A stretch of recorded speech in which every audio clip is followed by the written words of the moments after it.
মেলবোর্নে drama.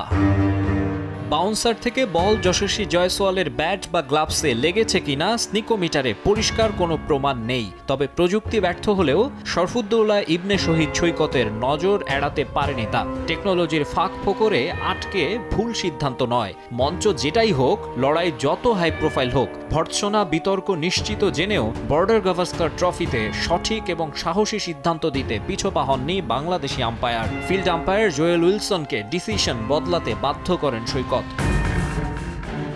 স্বাভাবিকভাবেই যা ভালোভাবে নেননি জয়সওয়াল, সঙ্গে গোটা ভারত। কোনো বাছ বিচার ছাড়াই সামাজিক যোগাযোগ মাধ্যমে বাংলাদেশি আম্পায়ারের মুন্ডুপাত শুরু হয়। ক্রিকেট ক্যারিয়ার অতটা সমৃদ্ধ নয়, আইসিসির আম্পায়ার্স এলিট প্যানেলে অন্তর্ভুক্তিও হয়েছে এবছরই। এমন সব তথ্য তুলে ধরে উদ্দেশ্য প্রণোদিতভাবে সৈকতকে খাটো করে দেখার চেষ্টাও স্পষ্ট প্রতিবেশী দেশের মূলধারার কয়েকটি গণমাধ্যমে।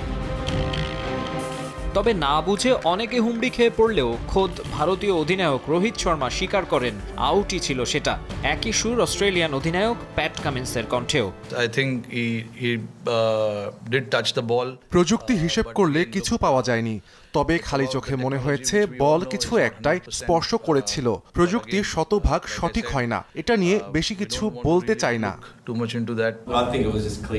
সবকিছুই তো পরিষ্কার, শব্দ শোনা গেছে, বলের গতিপথের পরিবর্তন দেখা গেছে। আমরা রিভিউ নেয়ার সময় সে মাথা নিচু করেছিল, বোঝাই যায় কিছু একটাতে যে লেগেছে সেটা তো জানতো। আলট্রাএজের ওপর সম্পূর্ণ নির্ভর করা যায় না।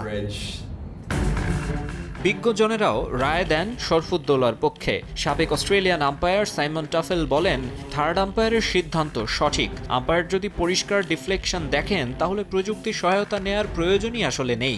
রিকি পন্টিংয়েরও ভোট তার পক্ষে। সাবেক অজি অধিনায়ক বলেন, বলটা গ্লাভসে লেগেছিল, জয়সওয়াল হাঁটাও শুরু করেছিল, স্নিকোতে সেটা বোঝা যায়নি। থার্ড আম্পায়ার ডিফ্লেকশনটা ধরতে পেরেছেন, এটা নিয়ে বিতর্কের কোনো সুযোগই নেই।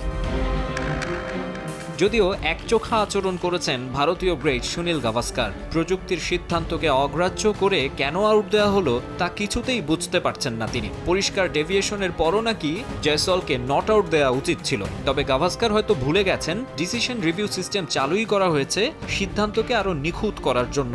সব ক্ষেত্রে সেটাকেই চূড়ান্ত বলে ধরে নিতে হবে এমনটা ভেবে নেওয়া অযৌক্তিক। ম্যাচ হারের শোকে হয়তো সেসব ভুলে গেছেন তিনি, ভুলে গেছেন ফেয়ার প্লের কথাও। মাকসুম আলম খান, সময় সংবাদ।